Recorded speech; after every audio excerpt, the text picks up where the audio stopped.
I found my sister's mommy blog, and she's pretending to be me. I've been sitting on this all day and would really love some help here. My older sister June has been living with me, my husband Daniel, 39 meters, and our daughter Lee, 1.5F, since before Lee was born. She had to move in with us around March 2019 because she lost her job after a fight with her boss and couldn't find new work in her field, not many openings in our area. She'd been living with her long-term boyfriend before that, but they'd gotten into an argument of some sort, I don't know the details, and he ended up kicking her out. She'd had nowhere to go since we didn't have any family nearby. So I talked with Daniel and asked if she could stay with us until she got back on her feet. She could help me around the house since I was pregnant at the time.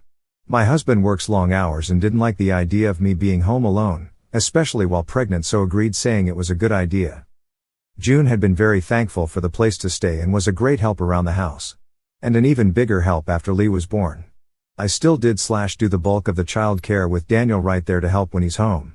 But it's nice to have someone else at home during the day to share the workload with. And Lee loves her Aunt Junie. The problem came today when I was looking up matching mommy and baby princess dresses, since I was hoping for Lee and I to be matching queen and princess for Halloween this year. Yes, I'm one of those people who plans costumes way ahead. Well, I got sucked down the mommy blog rabbit hole and spent almost an hour looking through blogs and stuff until I saw a familiar kitchen. It was familiar because it was my kitchen. I know because I decorated my kitchen myself, and it's a rustic sorta country theme, and I have 3 antique copper jello molds my grandma gave me hanging on the wall next to the fridge. Plus I could see the treat bell I'd made for our kitty hanging on the fridge handle. She rings it when she wants a treat / attention. I clicked on the picture and it took me to a mommy blog run by mommy, name super similar to mine. The more I scrolled through the blog, the more disturbed I got. She had pictures of herself up in my house like it was hers. In one she was even wearing one of my blouses. Pictures of her and Lee all tagged mommy and daughter, and even a couple pictures of her, Lee, and Daniel that I recognized. I'd been in the photos, but she'd apparently cropped me out of them. What do I do? How the hell do I even broach this? Hey sis, what's up with this blog of yours? Why are you pretending to be me? Why are you saying you're my daughter's mother? When did you have time to wear my clothes and pose for pictures with my child? What the fuck is going on?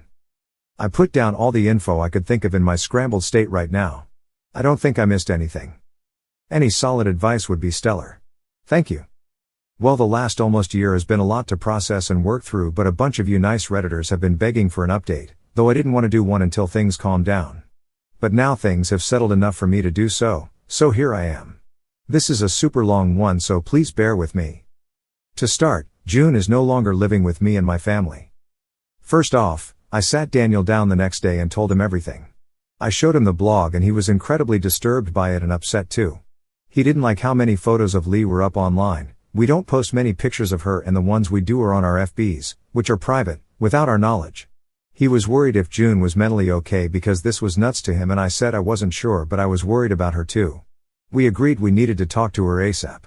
So he took Lee to his parents' house to stay the night before coming back home. Then I contacted our parents for a video call and told them about June's blog I found. I felt like they needed to know what was going on. Our mom was shocked, but our dad didn't believe it, so I sent them a link to the blog. They were quiet while they looked through it, and I talked to them about how we, Daniel and I, were understandably weirded out and concerned for June. Out of them both, Dad looked the most disappointed while Mom just looked stunned. I told them June couldn't stay here anymore because of this, but we didn't want her out on the street, and they said she could come stay with them. They wanted to be there on call while we confronted June, but I said all of us together would probably make her feel like she was being attacked, so I said we'd call them afterwards but do the confronting alone. But they'd probably have to help remove her stuff afterwards. Then after hanging up with them, I made sure I had my laptop there half shut with the blog open in case she tried to deny it. And I'd screenshotted / recorded countless pages of the blog in case she tried deleting to rug sweep like some people warned me she might do. Which ended up being a good idea. When June sat down, she asked what was wrong, and I asked her if she had anything she'd like to come clean to us about. She's still my big sister and I love her, so I wanted to give her a chance to own up to this on her own. But sadly she said no, so I told her I found her mommy blog. She was silent before saying she didn't know what I was talking about. So I opened my laptop and showed her the blog. She still tried to deny it and said it wasn't okay that I was blaming her for this when we didn't even know if it was her doing it. She said she'd never even seen this thing, the blog, before nor ever been to the site it was on. Daniel told her to get her laptop and they'd start typing in the blog URL, and if no shortcuts appear then she was telling the truth, she'd never been to the site. But if one did come up? Well, she was lying. She said we were being ridiculous, but I insisted she get her laptop and just prove us wrong. If we were wrong, then we'd apologize. She hemmed and hawed for a bit before reluctantly getting her laptop. I noticed she was gripping it really tight, and after she opened it and signed, and I guess she realized she was backed into a corner, so she just broke down into loud sobs. She started babbling out apologies, and I asked her why she did this, why even fake being me and starting a blog. I asked if it was for money or something, and she said no, so I asked her to please explain to me why this was a thing she felt the need to do. She explained that she did it to feel happy and that she started it a little while after moving in with us. She said it wasn't fair that I had it all while she was old and unwanted. I told her she wasn't old or unwanted, we love her and so do our parents and so does the rest of her friends and family. She got angry and said it wasn't the same. And there was no way for me to understand what she's going through because I was everyone's favorite. I didn't know what she was talking about and said I wasn't everyone's favorite, and that's when she exploded and said I was a blind asshole if I didn't see how everyone in our lives always prefers me over her. She claimed everyone loved me more and I always got what I wanted no matter what, and I'll admit hearing that set me off. I told her that was actually not true. She was the oldest, and if we're being honest, she always got what she wanted before me. Especially from our dad. I reminded her that he's bought her 3 cars over her adult life, a $2,000 laptop when she started college, and even paid off her first set of student loans for her. Meanwhile, he never did any of that for me. I didn't get to attend college because I didn't have the money and didn't want loans because I wasn't sure I'd be able to pay them back on time. The closest I got to what she got was when our dad offered to sell me his old car for cheap and gave me his old laptop after he upgraded with a brand new one. I said I loved her but told her she had to see how delusional she was being if she thought I was somehow the favorite. I'll admit this was a sore spot for me. We got a little heated and argued back and forth, so I told her she needed to pack her things because she couldn't stay here anymore.